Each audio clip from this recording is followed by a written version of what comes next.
نحمده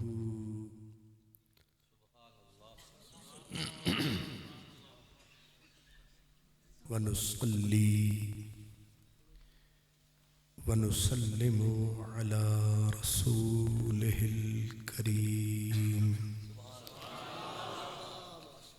سيد المرسلين خاتم النبيين رحمة للعالمين وعلى آله وأصحابه وأولياء أمته وأهل سنته أجمعين أما بعد فأعوذ بالله من الشيطان الرجيم بسم الله الرحمن الرحيم طه ما أنزلنا عليك القرآن لتشقى صدق الله مولانا العظيم الصلاة والسلام عليك يا سيدي يا رسول الله وعلى آلك وأصحابك يا سيدي يا حبيب الله میں نثار تیرے کلام پر میں نثار تیرے کلام پر ملی یوں تو کس کو زباں نہیں وہ سخن ہے جس میں سخن نہ ہو وہ بیاں ہے جس کا بیاں نہیں وجد آتا ہے تیری باتوں پر وجد آتا ہے تیری باتوں پر ہم تو بک چکے ہیں تیرے ہاتھوں پر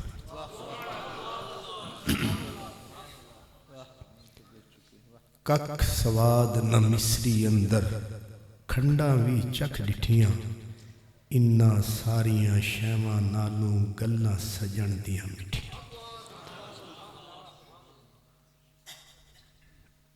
مخادیم سادات کرام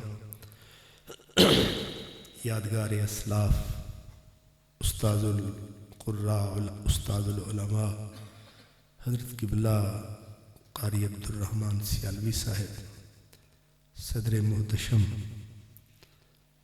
برادر عزیز مجاہد اہل سنت حضرت قبلہ علامہ مفتی مہتاب چشتی صاحب تمام موقر علماء کرام خوش نصیب اور خوش بخت تمام برادران اسلام سب سے پہلے جن خوش قسمت بلند نصیب بلند اقبال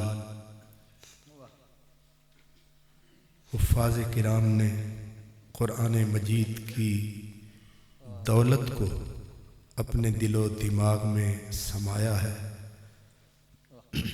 انہیں ان کے والدین کو ان کے احباب کو ان کے اساتذہ کو ان کے ادارے کو اور ادارے کے جتنے معاونین ہیں سب کو مبارکباد پیش کرتا ہوں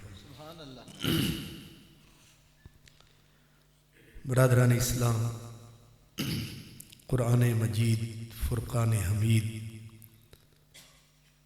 کہ ہم پر جتنے حقوق ہیں اس قرآن کا پہلا حق یہ ہے کہ قرآن پہ ایمان لایا جائے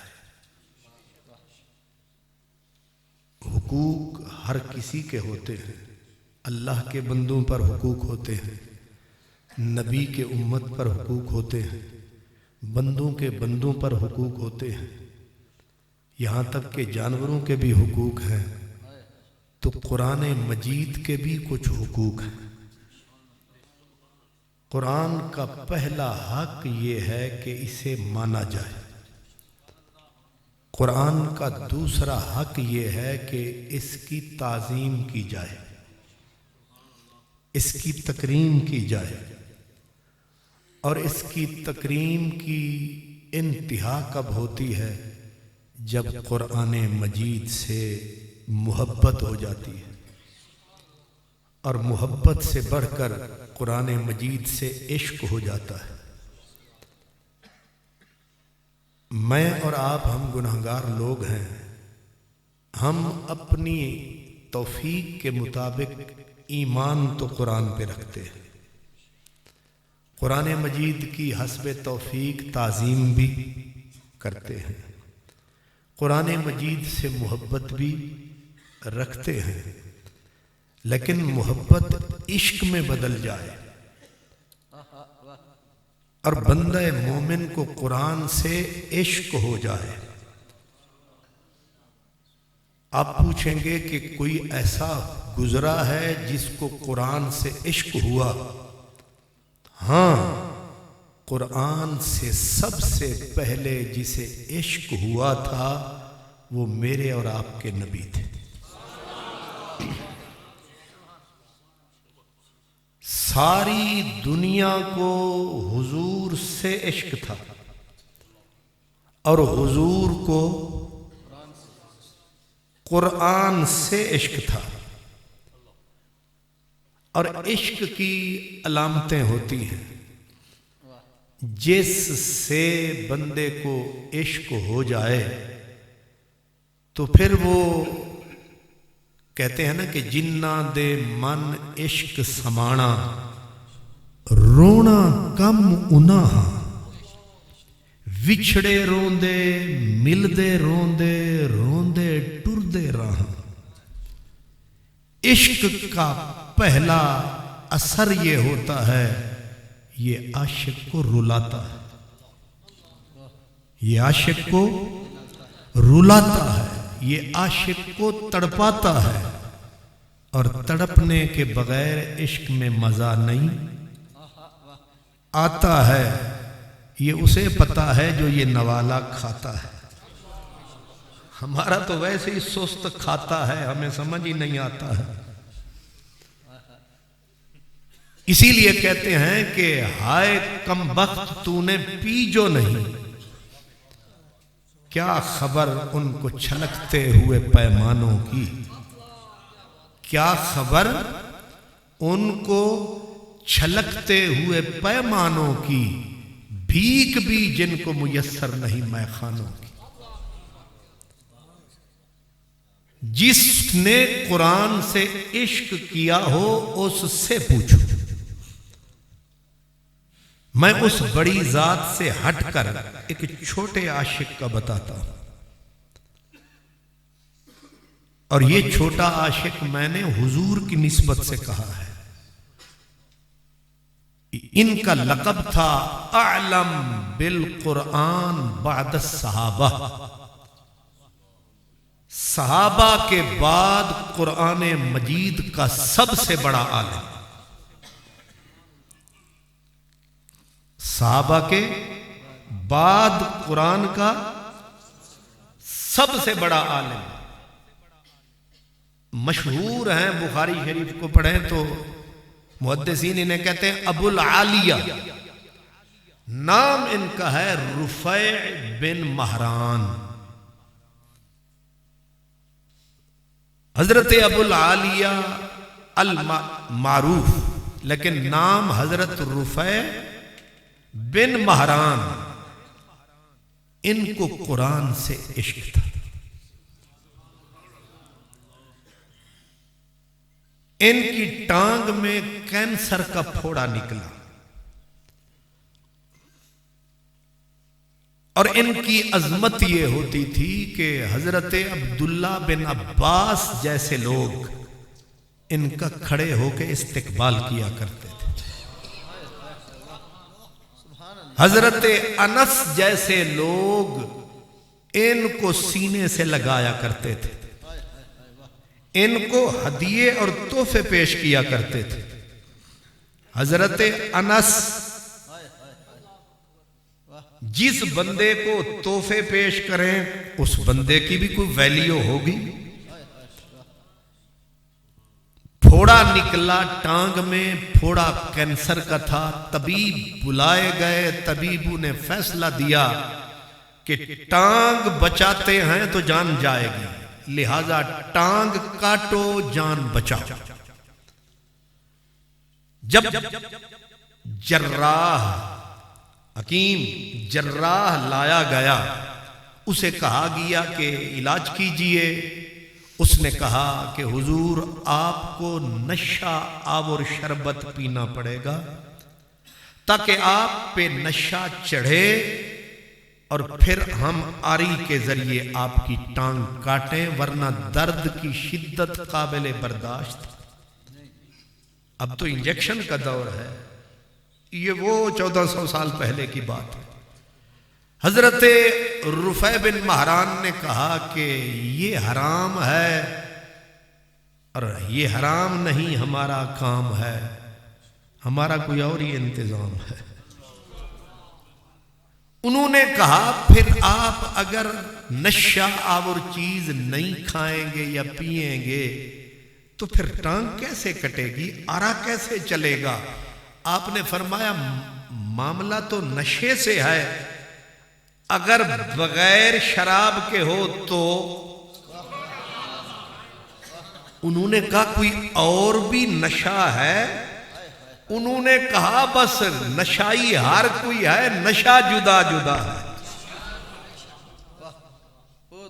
پوچھا گیا وہ کون سا نشہ ہے؟ فرمایا نشہ میں بتاتا ہوں، بندوبست تم کر دو، آگے کیفیت میں بتا دیتا ہوں. کہا گیا فرمائیے وہ بوٹی کہاں سے لائیں جو آپ کو کھلائیں، وہ بوتل کہاں سے لائیں جو آپ کو پلائیں تاکہ آپ نشے میں ہو جائیں، پھر ہم اوپر آری چلائیں.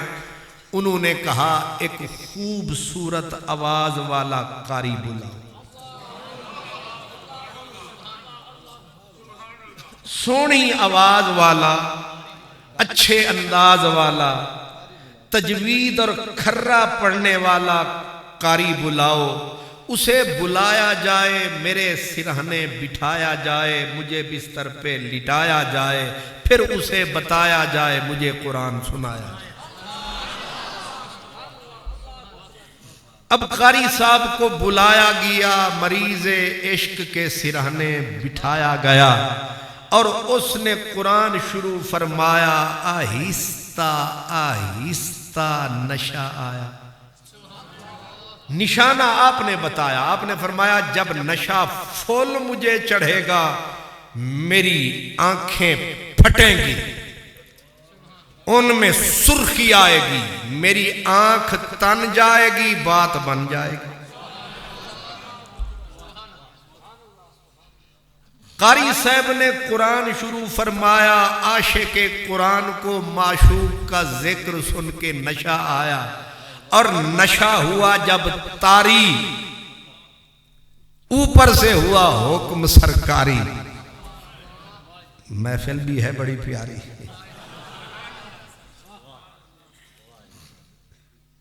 نہیں سمجھ آئی؟ سبحان اللہ. اصل میں میرے دماغ میں ابھی تک سفر چڑھا ہوا ہے، نشہ نہیں.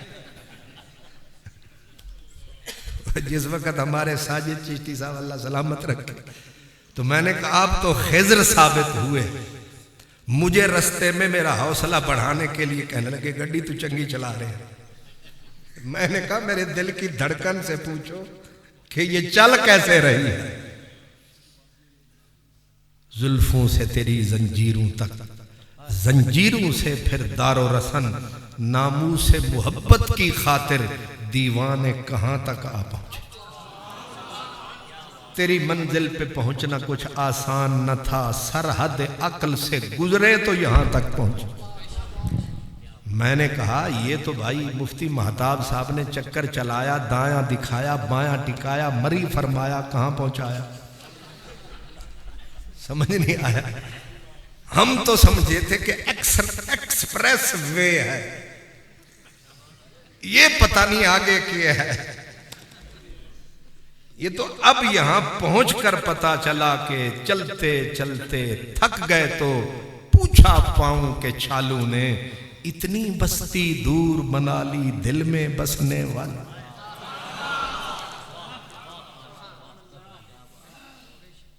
لیکن میں نے کہا بھی کمال ہے، ہم سے سیدھے میدانوں میں مدرسے نہیں چلائے جاتے، اور یہ یہاں زیگ زیگ سڑک بھی بے دھڑک، جہاں پسلی بھی کرے کھڑک کھڑک، نہ رستہ نہ سڑک، یہاں ادارہ، بندہ ہے بڑا پیارا۔ تو اس لیے میرا دماغ ابھی ٹھکانے آئے گا تو آپ کو لگ پتا جائے گا۔ ابھی میں اپنا رستہ بھی بنا رہا ہوں اور اپنی تقریر کا رستہ بھی، ابھی میں پگ ڈنڈی پہ آ رہا ہوں، رستہ سیدھا جو کوئی نہیں۔ آپ نے غور فرمایا میں نے کیا کہا؟ قاری صاحب کو کہا گیا قرآن پڑھیے، قرآن پاک قرآن حکیم قاری صاحب نے اپنے سوز میں، اپنے ساز میں، اپنی میٹھی، شکر ہے تھوڑے ہوتے ہوئے اثر ہو جائے۔ اگر کافیہ ٹھیک نہ تو ویسے کافیہ تنگ ہو جاتا، اس سے کافیہ جب مل جائے تو لگتا ہے کہ معاملہ باذوق ہے، یہ جہاں میں پہنچا ہوں یہ وہی چوک ہے۔ سبحان اللہ۔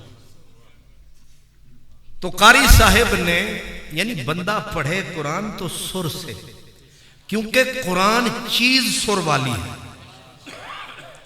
قرآن کافیے والی شے ہے، قرآن ردیف والی شے ہے، قرآن ردم والی شے ہے، قرآن سر والی شے ہے۔ کوئی ایک صورت بھی بے سری نہیں ہے۔ سر ضروری نہیں ہوتی یہاں سے ہو، سر لفظ بھی بتاتے ہیں۔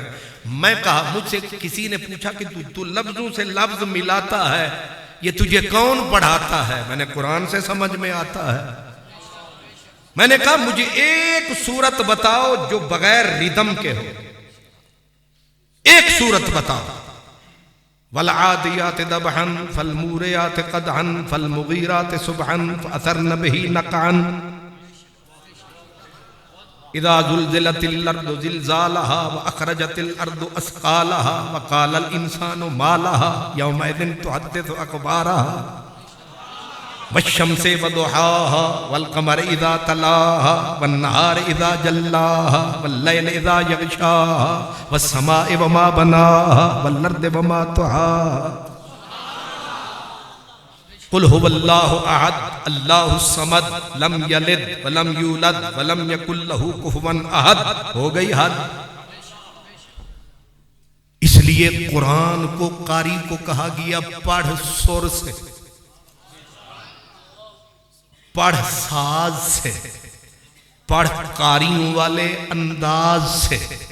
قاری صاحب نے قرآن شروع فرمایا نشہ عاشق کو، اور عاشق نے خود بتایا جب میرا رنگ گلاب ہو جائے، میرا بڑھاپا شباب ہو جائے، جب میرا بڑھاپا شباب ہو جائے، میری آنکھ پھٹنے لگے، میری آنکھ کے اندر سرخ گلاب مہکنے لگے، میرا رنگ انگارے کی طرح دہکنے لگے، اور میری آنکھ تن جائے، تب جراح کو کہنا رکھ آری کر دے ٹوٹے۔ قرآن مجید قاری صاحب نے شروع فرمایا، اور پھر جس وقت نشہ عین عروج پہ آیا، جراح نے آرا لوہے کا اٹھایا، رکھ کے گھٹنے کے نیچے ٹانگ کو الگ فرمایا، نہ سی نکلا نہ آہ نکلا، نہ منہ سے سی نہ زبان سے آہ، فرشتوں نے کہا ہوگا واہ، یہ کیسا نشہ ہے، عجیب قرآن سے پیار ہے، یہ نشہ دیکھا پہلی بار ہے، ٹانگ کٹ گئی لیکن عاشق بے خبر، پھر ٹانگ کاٹنے کے بعد آئل کا تیل کا کڑاہ وہ ابل رہا تھا کہ ٹانگ کو داغا جائے تاکہ زخم، یہیں اسی ٹانگ کو اٹھا کے ابلتے تیل میں ڈالا گیا، لیکن مجال ہے کہ عاشق کی آنکھ پلک ہی لے، زبان سے وائے نکلے یا سینے سے ہائے نکلے، دنیا دیکھ کے رنگ دیکھنے والوں کے اڑ گئے، رنگ عقل ہو گئی پتنگ، سارے حیران پریشان کہ صرف قاری صاحب نے پڑھا قرآن، لیکن قرآن کی یہ پہلی بار دیکھی ہے شان۔ یہ مولانا صاحب تو وہ جو سکالر مولانا سین کے بغیر، ڈاکٹر مولانا تو کہتے تھے یہ کتاب ہدایت ہے، لیکن آج پتا چلا یہ کتاب ہدایت نشہ بھی دیتی ہے۔ پہلی بار یہ تماشا دیکھا جب آپ کی ٹانگ کو آئل میں تیل میں اس کو گھٹنے کو پورے کو ڈالا گیا، پھر نکالا گیا، پٹی باندھ لی گئی، ادھر قاری صاحب کو اشارہ ہوا، پڑھیے صادق اللہ،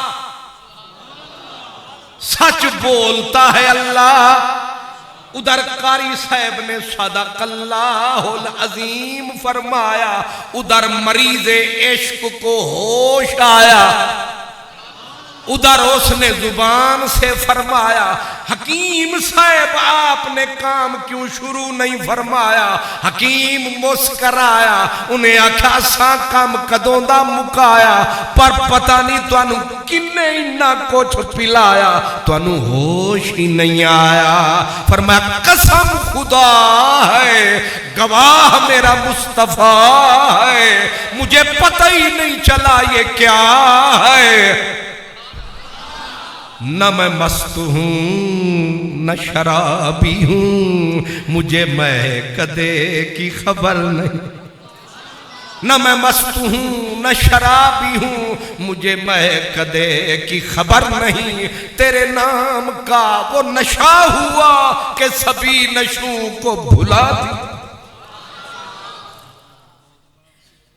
اس لیے قرآن سے عشق چاہیے، جب قرآن سے عشق ہوتا ہے تو قرآن نشے بھی دیتا ہے، صرف قرآن چس بھی نہیں دیتا، چس بھی دیتا ہے، رس بھی دیتا ہے، ذوق بھی دیتا ہے، لیکن یہ نشے بھی دیتا ہے، اور نشہ بھی اس بلا کا دیتا ہے،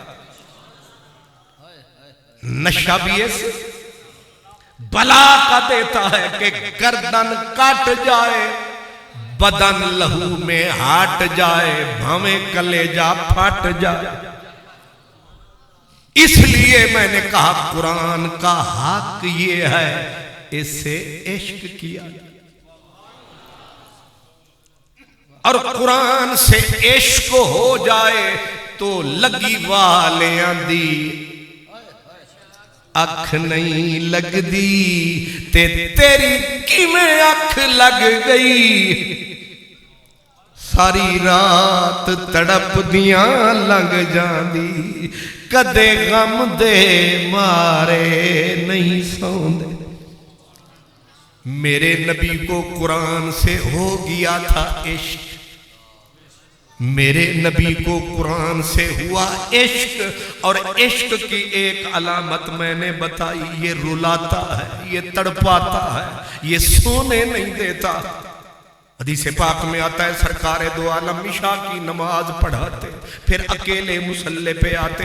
ایک دن آپ نے پڑھا الحاقۃ ملحاقہ وما ادراک ملحاقہ، بس آپ نے اس سورت کو شروع فرمایا، لطف جو قرآن پڑھنے میں آیا، ساری رات حضور نے انہی لفظوں کو دہرایا، صبح بلال آیا۔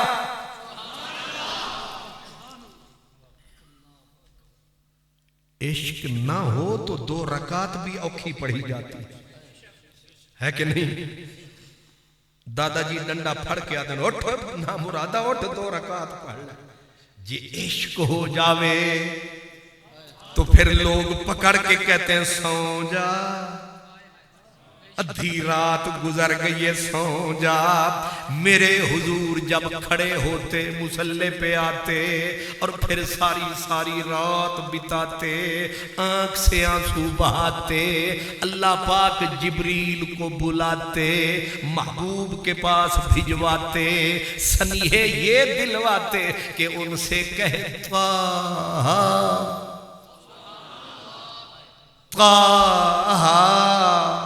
سونیا، اے سونیاں سونیاں تلیاں مکے مدینے دیاں گلیاں، یہ زمین ترس رہی ہے، میری رحمت تجھ پہ برس رہی ہے، یہ سونے سونے پیر شالا ہووے تیری خیر۔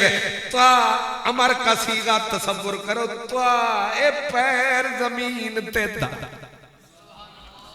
او 14ویں کے بدر کمال، او سیدہ آمنہ کے لال،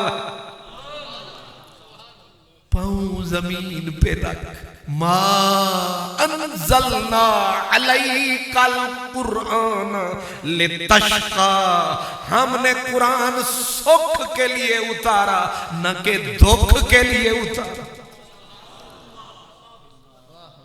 معاملہ الٹ ہے، ہمیں کہا جاتا ہے اوے اٹھو، وہ کھڑے ہو جاؤ، اوے نماز پڑھو، انہیں کہا جاتا ہے سونے سو بھی جاؤ، آرام بھی فرماؤ، او حسن کے بادشاہ ہو۔ کیوں میرے نبی میرے آقا بخشش کے لیے یہ کرتے تھے؟ کیا جنت کے لیے کرتے تھے؟ جنت کا تو مالک ہے میرا نبی، میرا نبی کی۔ اب سوچے نہ ذرا، کیا حضور کو نیکیاں چاہیے تھیں؟ کیا حضور کو جنت چاہیے تھی؟ نہیں، جنت بھی ان کی، درجات بھی ان کے، کائنات بھی، رب کی ذات بھی ان کی۔ پھر ساری رات نیند کیوں نہیں آتی؟ جواب یہ ہے، عشق سونے نہیں دیتا ہے۔ ایک آیت حضور نے پڑھی، ان تعذبہم فإنہم عبادک، اس آیت کو پڑھا، نشہ ایسا چڑھا، ساری رات آہیں بھرتے بھرتے گزر گئی۔ حضرت پیر وارث شاہ کہتے ہیں ادھی رات جان لوگ آرام کر دے، اسی اٹھ کے کار کمامنیا۔ ادھی رات جان لوگ آرام کر دے، اسی اٹھ کے کار کمامنیا۔ کھوئے نینا دے گیڑ اشنان کریے، تے میل دلے دی دور کرامنیا۔ ہوکا حق دا دیونا فرض سانو، امر حق بجا لے آمنیا۔ معاملہ کیا ہے؟ اللہ کا محبوب ساری رات، اور پھر محبوب تو محبوب رہے۔ حضرت سیدنا صدیق اکبر، آپ نے پڑھی سورت اذا زلزلت الارض زلزالہا، وَأَخْرَجَتِ الْأَرْضُ أَثْقَالَهَا وَقَالَ الْإِنسَانُ مَا لَهَا، لگی ہچکی گرے بے ہوش ہو کے، یاروں نے اٹھایا، صدیق کس نے رلایا؟ صدیق نے کہا لگتا ہے جبریل ابھی آیا، اس نے مجھے اذا زلزلت الارض سنایا۔ ایک سورت سنی صدیق نے، ساری رات اسی پہ ڈھل گئی۔ حضرت فاروق اعظم حضرت عبداللہ بن عمر کہتے سمعت نشیجہ من وراء الصفوف، ہم حضرت عمر کے پیچھے پچھلی صفوں میں کھڑے ہوتے تھے۔ ایک دن حضرت عمر فاروق نے نماز پڑھائی، نماز میں قرآن کی تلاوت جو فرمائی، اور ایسی چڑھی تلاوت کہ آپ کی آہیں نکلی، لوگ پیچھے روئے۔ میری داستان حسرت وہ سنا سنا کے روئے، میرے آزمانے والے مجھے آزما کے روئے۔ یہ عشق ہے قرآن سے، صدیق کو رلاتا ہے، عمر کو تڑپاتا ہے۔ عثمان کی سن لو، کعبہ شریف ہے، حرم محترم ہے۔ ایک صحابی کہتے ہیں میں نوجوان تھا، مجھے بھی نشہ تھا کہ ساری رات مصلی پہ کھڑا رہوں گا۔ میں حرم میں آیا، میں نے مقام ابراہیم کے سامنے نفل کا پروگرام بنایا۔ تھوڑی دیر گزری، ایک بوڑھا بزرگ آیا، اس نے میرے کاندھے پہ ہاتھ لگایا، یعنی اشارے سے بتایا کلا تو نہیں میں بھی آیا۔ تو انہوں بھی کوئی سمجھ آیا یا میں ایویں ہی زور لایا؟